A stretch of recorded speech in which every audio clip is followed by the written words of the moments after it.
Hora de falar sobre o São Paulo. Que história é essa de que o herdeiro da Ferrari e da Juventus da Itália pode comprar a SAF do São Paulo?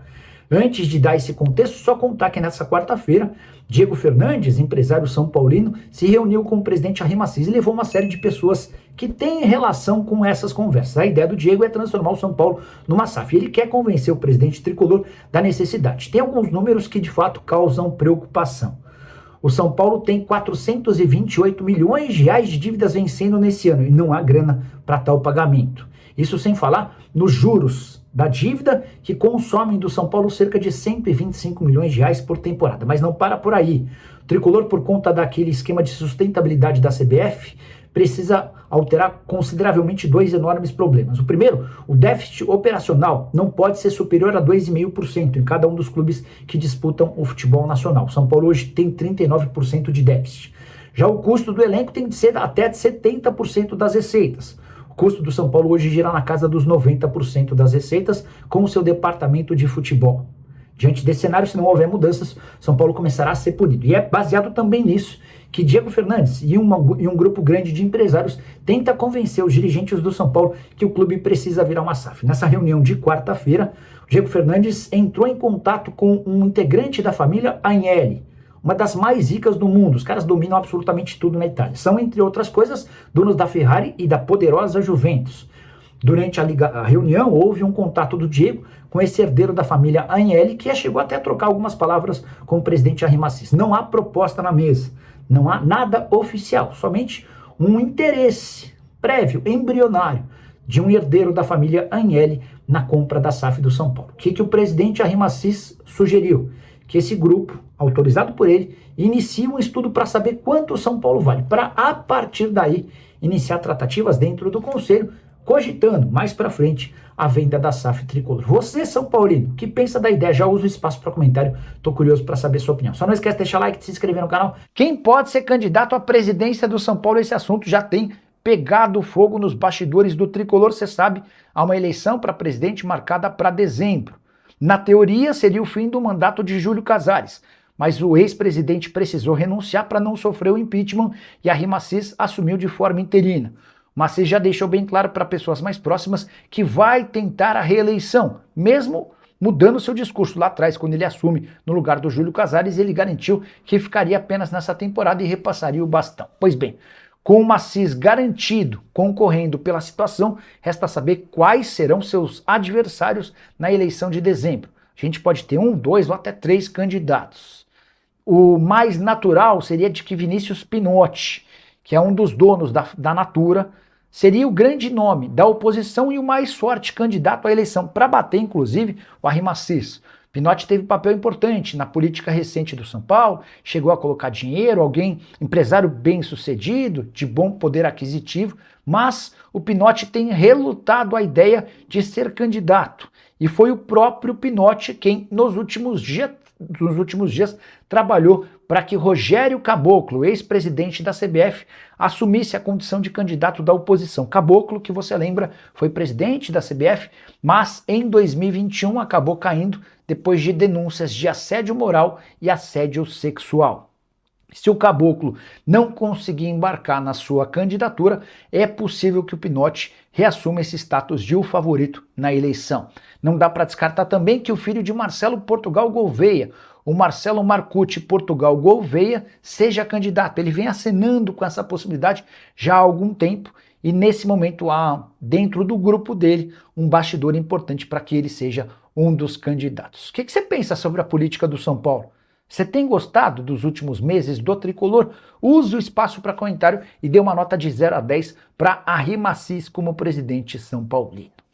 E Bobadilla pode ter feito seu último jogo pelo São Paulo. Você sabe, o volante paraguaio que já está integrado à seleção do seu país para a disputa da Copa do Mundo, esteve em campo pela última vez no empate em 1 a 1 contra o Milionários, quando inclusive deu assistência para o gol. Ele foi liberado antes dos demais companheiros de seleção paraguaia para terminar a recuperação de uma pancada no joelho. E pouquinho depois de viajar para o Paraguai, o Bobadilla fez uma postagem com um carrossel de fotos, vestindo a camisa no São Paulo. No tricolor, existe a impressão de que o Bobadilla não deve voltar. O São Paulo precisa até de forma desesperada de uma ou duas grandes vendas na metade do ano. E o Bobadilla é o principal ativo do clube, superior até a Marcos Antônio, que é pretendido pelo Flamengo. O fato de o Bobadilla ter só 24 anos de idade e disputar a Copa do Mundo possivelmente como titular deve lhe render boas oportunidades de negócio. O jogador hoje é avaliado em 6 milhões de euros, mas o São Paulo sonha com um negócio de pelo menos 10 milhões. Quando comprou, o tricolor gastou 2 milhões e 700 mil euros junto ao Cerro Porteño na temporada de 2024. Nesse ano, Bobadilla soma 28 jogos com 3 gols e 5 assistências. Gostaria da sua opinião sobre o volante paraguaio. Ele deve ficar? Qual seria um número ideal para que ele fosse negociado? Já usa o espaço para comentário e registra a sua opinião. Só não esquece de deixar like, se inscrever no canal. Por que Rian Francisco segue jogando no Sub-20? O atacante, que é tratado como um dos grandes fenômenos da base do São Paulo, passou na temporada passada por uma cirurgia de reconstrução do ligamento cruzado anterior do joelho esquerdo. Até aí nenhuma novidade. Retorno dele em 8 de abril pelo time Sub-20. E lá se vão 8 partidas na equipe de base sem que ele seja promovido. Muito torcedor do São Paulo tem perguntado, o Rian Francisco não vai subir? O que está acontecendo? A verdade é que o São Paulo está postergando esse retorno porque ainda não vê o Rian Francisco, primeiro em ritmo e depois com confiança para jogar no principal. Nas 8 partidas pelo Sub-20, ele foi titular em 6 e reserva em 2. Sabe quantos gols? Nenhum gol marcado e nenhuma assistência. E diante dessa dificuldade do Rian Francisco em ser protagonista na base, que eles preferem que o atleta continue adquirindo melhor condição e também confiança para depois ser promovido ao time principal. Inclusive, na última partida contra o Criciúma, pelo Campeonato Brasileiro Sub-20, o Rian foi reserva e entrou apenas nos 19 minutos finais. Jogador que foi artilheiro da Copa São Paulo de Juniores do ano passado e que, pelo profissional do tricolor, soma 16 partidas e 3 gols marcados. E o São Paulo pode faturar até 100 milhões de reais. Esse é o último legado deixado por Eduardo Toni, diretor de marketing que pediu demissão coisa de 15 dias atrás. Nessa quinta-feira, o Conselho Deliberativo do São Paulo aprovou os 2 últimos acordos fechados pelo então diretor de marketing. O primeiro deles com a Unimed, patrocínio na camisa, que pode render até 75 milhões de reais caso dure os 5 anos previstos no contrato. Há outros 15 milhões de reais garantidos com a GSH, que é a nova distribuidora de alimentos e bebidas em jogos e shows. Mas esse valor de 15 milhões é o valor mínimo por um contrato de 5 anos. E é muito natural que, especialmente com a realização de shows, que o São Paulo consiga no mínimo mais 10 milhões, totalizando 25 milhões desse acordo com os 75 milhões da Unimed, e o tricolor passa a ter, pelos próximos 5 anos, uma garantia de faturamento de 100 milhões de reais. Com a lembrança de que o São Paulo já tem, em 2026, o terceiro melhor contrato de patrocínio na camisa em relação ao peito, patrocínio Master, 105 milhões de reais, ou melhor, 106 milhões de reais da Superbet. Tricolor que tem também algumas outras negociações em andamento, mas do ponto de vista financeiro, com marketing, a coisa tem funcionado bem.